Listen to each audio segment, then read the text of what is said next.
성도 여러분, 밤새 안녕히 주무셨습니까? 이렇게 찬양 드리며 하나 예배자로 나가겠습니다. 211장 예전 찬송 346장 값비싼 향료를 주께 드려 마리아처럼 헌신하는 찬송입니다. 211장 예전 찬송 346장입니다.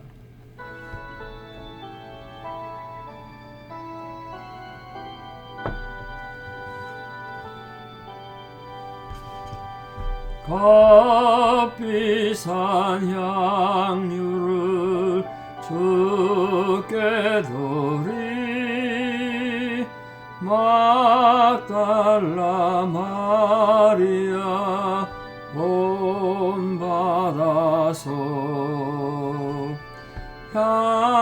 향기로운 산제물 주님께 바치리 사랑의 주 내 주님께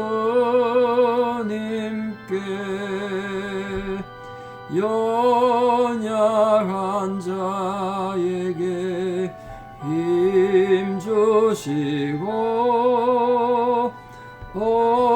어두운 세상에 빛을 비춰 성실과 인내로 내 형제 이끌리 사랑의 주 내 주님께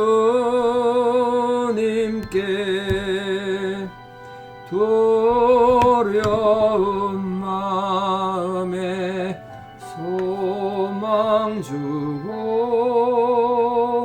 슬픔에 쌓인 자 위로하며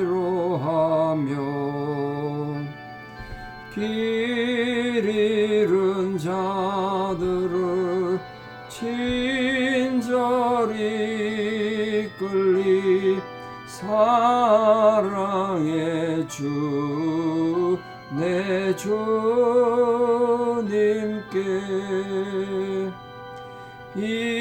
인생의 황혼이 깃들어서 이 땅의 수고가 끝날 때에 주님을 섬기다 평안히 가리라 사랑의 주 내 주님께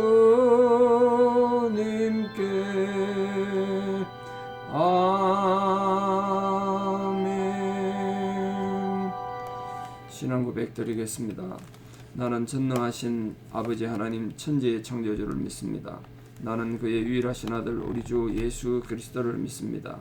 그는 성령으로 잉태되어 동정녀 마리아에게서 나시고 본디오 빌라도에게 고난을 받아 십자가에 못 박혀 죽으시고 장사된 지 사흘 만에 죽은 자 가운데서 다시 살아나셨으며 하늘에 오르시어 전능하신 아버지 하나님 우편에 앉아 계시다가 거기로부터 살아있는 자와 죽은 자를 심판하러 오십니다. 나는 성령을 믿으며 거룩한 공교회와 성대의 교제와 죄를 용서받는 것과 몸의 부활과 영생을 믿습니다. 아멘. 2022년 12월 28일 수요일 새벽 하나님 주신 말씀 룻기 3장 6절에 13절입니다. 룻기 3장 6절에 13절 룻기를 다 봤습니다만 중간에 좀 드릴 말씀이 있어서 룻기 3장 6절에 13절 보겠습니다. 봉독에 올립니다. 그가 타작마당으로 내려가서 시어머니 명령대로 다 하니라. 보아스가 먹고 마시고 마음이 즐거워 가서 곡식단 더미의 끝에 눕는지라. 룻이 가만히 가서 그의 발치 이불을 들고 거기에 누웠더라. 밤중에 그가 놀라 몸을 돌이켜 본즉 한 여인이 자기 발치에 누워 있는지라. 이르되 네가 누구냐 하니 대답하되 나는 당신의 여종 룻이오니 당신이 옷자락을 펴 당신의 여종을 덮으소서. 이는 당신이 기업을 물을 자가 됨이니이다 하니 그가 이르되 내 딸아 여호와께서 네게 복 주시기를 원하노라. 네가 가난하건 부하건 젊은 자를 따르지 아니하였으니 네가 베푼 인애가 주원보다 나중이 더하도다. 그리고 이제 내 딸아 두려워하지 말라. 내가 네 말대로 네게 다 행하리라. 네가 현숙한 여자인 줄을 나의 성읍 백성이 다 아느니라. 참으로 나는 기업을 물을 자이나 기업 물을 자로서 나보다 더 가까운 사람이 있으니 이 밤에 여기서 머무르라. 아침에 그가 기업 물을 자의 책임을 네게 이행하랴 하면 좋으니 그가 그 기업 물을 자의 책임을 행할 것이니라. 만일 그가 기업 물을 자의 책임을 네게 이행하기를 기뻐하지 아니하면 여호와께서 살아계심을 두고 맹세하노니 내가 기업 물을 자의 책임을 네게 이행하리라. 아침까지 누워있을지니라 하는지라. 아멘. 세상 어떻게 살 것인가 하늘을 마무리하면서 또 우리가 당연히 또 생각하게 됩니다. 어떻게 세상을 살 것인가. 우리 성도들에게도 참 중요한 질문 아니겠습니까? 누구든지 인간이라면 자기 현생애를 사는 동안 자기 삶에서 회피할 수 없는 질문입니다. 내가 어떤 직장인이 될 것인가? 내가 어떤 남편이 되고 어떤 아내가 될 것인가? 어떤 성도가 될 것인가? 그건 우리 스스로 선택하는 문제지 않습니까? 오늘 본문에는 시어머니 나오미의 충고와 어떻게 보면 또 작전이죠. 나오미가 작전 짠 거 아닙니까? 구원작전이죠. 구원작전.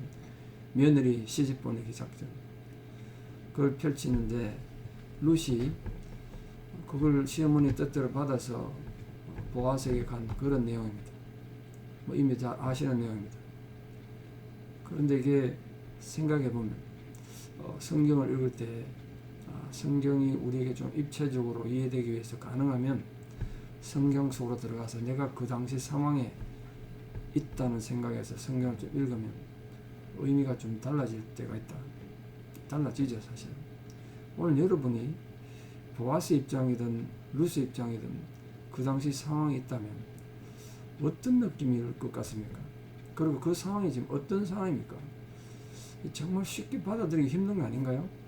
정말 룻이 어떻게 보면 되게 대담한 거고 어떻게 보면 굉장히 무모한 거죠.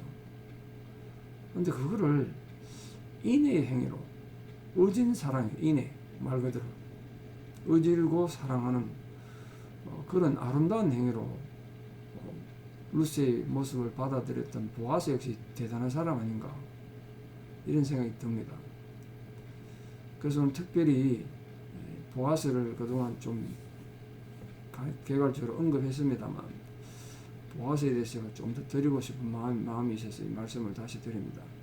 특히 보아스의 인품을 보면서 신앙인은 모름지기 어떻게 살아야 되는가, 또 우리가 세상을 어떤 자세로 살아야 되는가, 그걸 좀 보려고 합니다. 보아스는 그 인품이 우리 성도들에게 세상 사는 중요한 도리의 모범이 되는 사람 아닌가, 그런 생각을 하게 됩니다.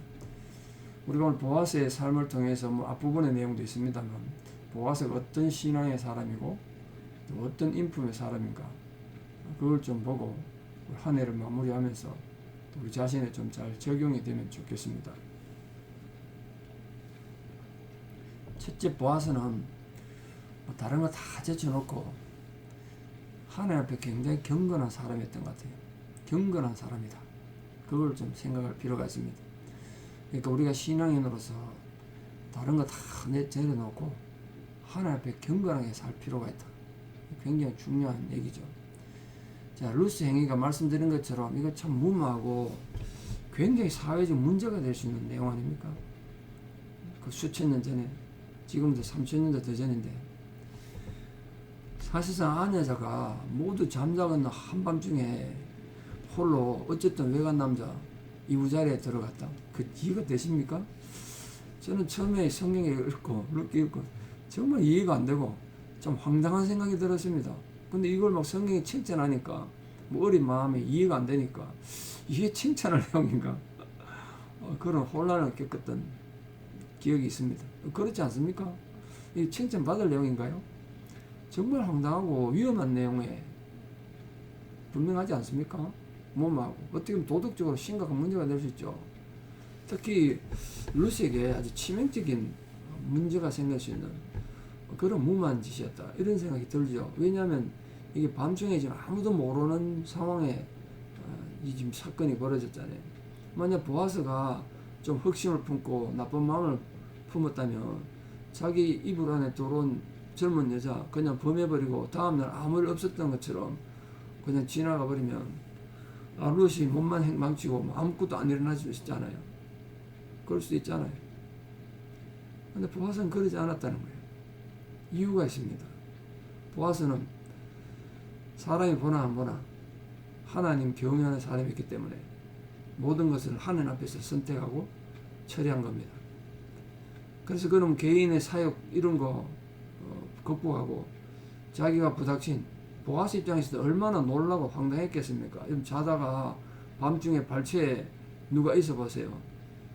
밤중에 제일 만나면 겁나는 게 사람이라는데, 사람. 동물 만날 때보다 사람 만나는 게 무섭다잖아요. 얼마나 놀랐겠어요. 그리고 그게 또 젊은 여자야. 그때 이 상황을 보아스가 정말 지혜롭게 처리할 수 있었던 근본에는 하나님에 대한 경외심이 있었기 때문이다. 성도 여러분들도 살다 보면 별의별을 다 겪잖아요. 별의별을 다 겪고. 근데 그때 평소에 우리 피곤하고 뭐 생각 많이 하고 시간도 많고 깊이 생각해가지고 선택하고 그럴 때야 뭐 예의도 차리고 체면도 차리고 그러지 않겠습니까? 근데 갑자기 여러분 엄청나게 여러분 감정을 북돋우거나 또 엄청나게 힘들거나 또 엄청나게 억울하거나 그런 일이 갑자기 팍 닥치면 본능이 태어나죠. 본능이. 그 평소에 우리 인격과 신앙을 잘 갈고 닦지 않으면 내공이 깊지 않으면 비참하게 인생 끝난다고요. 한 번의 실수로. 한 번의 실수로. 이게 세상을 어떻게 살 것이냐, 이런 갑작스러운 위기에서 우리 어떤 선택에서 어떻게 살 것인가. 첫 번째 답은 평소에 경건한 삶을 훈련하는 겁니다. 경건한 삶 훈련. 뭐 경건한 삶에 이런 성적 유혹에 있어서 경건한 삶의 대표자 들라 그러면 누가 뭐라 그래도 요셉 아니겠습니까? 요셉. 젊은 나이에 노예로 팔려가서 고향 떠나가지고 이방 땅에서 말도 통하지 않고 문화도 다른 데서 노예가 돼서 얼마나 힘들겠습니까? 근데 그 주인집 아내, 보디발의 아내가 끈질긴 유혹에 그 웬만한 젊어도 넘어갈 텐데 그 끈질긴 유혹을 이길 수 있었던 이유가 뭐죠? 하나님 두려웠기 때문이죠. 하나님 두려웠기 때문에. 하나님 경외하는 삶이 거의 운명을 바꾼 거예요. 지금도 굉장히 중요하죠. 하나님 경외하는 그 믿음, 삶이 요셉의 삶에 닥친 온갖 유혹, 핍박을 이기게 했고 불의와 타협하는 걸 거부하게 했잖아요. 그러니까 우리 또한 살다 보면 별의별을 다 겪는데 그런 부도덕한 현실 속에 살아가면서 온 세상이 타락했지만 경건을 유지했던 노아처럼, 또는 공직자로서 경건했던 다니엘처럼, 또 경건한 어머니 한나처럼 그런 경건한 인품을 유지하는 성도가 되기를 진심으로 축원합니다. 이 한 해를 마무리하면서 우리 자신의 영성을 돌아보고 여러분 안에 하나님을 향한 경건함이 견고히 세워지기를 바랍니다. 바울이 말한 것처럼 육체의 연습은 약간의 유익이 있으나 경건은 범사에 유익하다. 그 바울의 가르침을 따라서 우리 정말 보아스와 같은 경건한 신앙 인격자로 한 해를 잘 마무리하시고 또 하나님 주시는 은혜와 소망 가운데 새해를 맞이하는 귀한 성도들 다 되시기를 진심으로 축원합니다. 두 번째 보아스는 하나님 앞에 경건했기 때문에 당연히 그렇겠다는 생각이 듭니다만 누구보다도 탁월한 영적 분별력을 가진 사람이었다. 그걸 다시 생각합니다. 영적 분별력. 어떻게 보면 그 본문의 룻이 한 행동은 당시 고엘 제도, 가까운 친척이 기업 물려주는 제도, 이미 말씀드려서 다시 말씀드리지 않겠습니다만 그걸 위해서 왔다는 거지. 본인 말도 그렇게 얘기하잖아요. 당신이 우리의 기업 물을 자가 됩니다. 그러니까 나를 품어달라고 얘기한 거예요. 그렇더라도 지금 이 행동은요 완전히 그 몸 파는 여자 같은 행동이잖아요. 그러니까 만약 이게 밝혀지면 온 동네에서 창기 같은 여자다 손가락질 받을 거예요. 그만큼 힘든 상황이라고 지금. 특히 룻은 이방 여자잖아요. 그러면 더 욕을 먹죠. 더 욕을 먹어. 신부는 속일 수 없다 그러고 출신은 못 속인다 그러고 이방 여자는 저렇게 타락하구나. 온 동네가 들고 일어나 손가락질 할 거예요. 그게 룻은 이스라엘의 관습과 상관없잖아요. 이방 여자니까. 충분히 오해받을 소지가 충분했죠. 이방 여자가 뭐 고엘제도 알아봐 얼마나 알겠냐고 또 욕하겠죠. 그런데 보아스는 그런 루스의 어떻게 보면 좀 서투르고 무모한 행동을 인애의 행위로 봤다는 게 너무 중요하죠. 인애. 그때 보아스가 어떻게 말하느냐 그 말 한마디에 따라서 루스의 상황이 달라질 텐데 보아스는 루스를 너 참 어질고 사랑이 있는 여자구나 이렇게 이해해 줬다는 거예요. 그러니까 보아스는 인종적 문화적 차별에 대해서 그는 언급하지 않고 이스라엘의 관례를 따라서 네가 한 행동이 정당한 것이다. 그러나 단지 순수만 뒤바뀌었을 뿐이다. 이렇게 인정해 줬다는 거예요. 그 나중에 선포될 하나님의 복음, 신약시대 와서 주어질 이 복음을 나타내는 그런 이방인에게 주어진 복음이 주어진 거지 않습니까? 루스에게. 보아스가 그걸 이미 간파했다는 거예요. 이 여자가 이방 여자지만 하나님의 이 고엘 제도 안에 하나님의 질서 안에 들어왔구나. 그걸 받아주고 인정했다는 것. 그게 중요하죠. 그만큼 영적 분별을 갖고 상황을 판단했다는 겁니다. 그래서 성도 여러분, 우리도 복잡하고 다단한 세상에 지금 살아갑니다. 아직 또 코로나 언제 끝날지 모르겠고 애들은 지금 수련회 가 있는데 참 걱정이 많습니다. 비도 오고 눈도 오고 건강하고 조심히 돌아와야 될 텐데 어쨌든 이 세상 영적 분별력을 갖고 살아갑시다.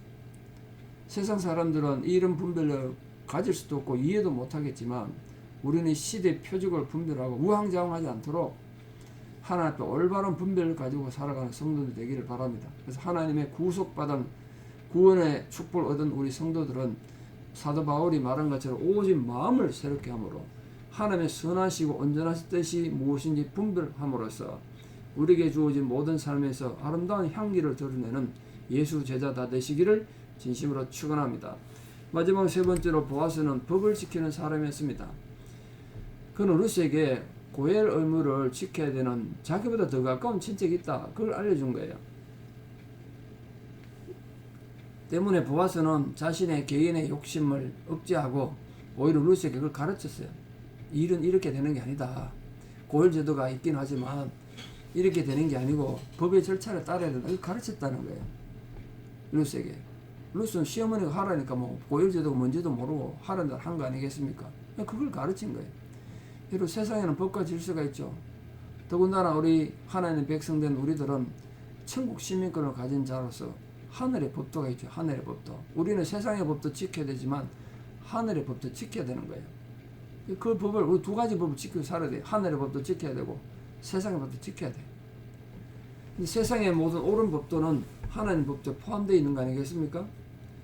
근데 진정 우리가 정말 잘 알고 지켜야 되고 우선해야 되는 건 하나님의 법이죠. 하나님의 법.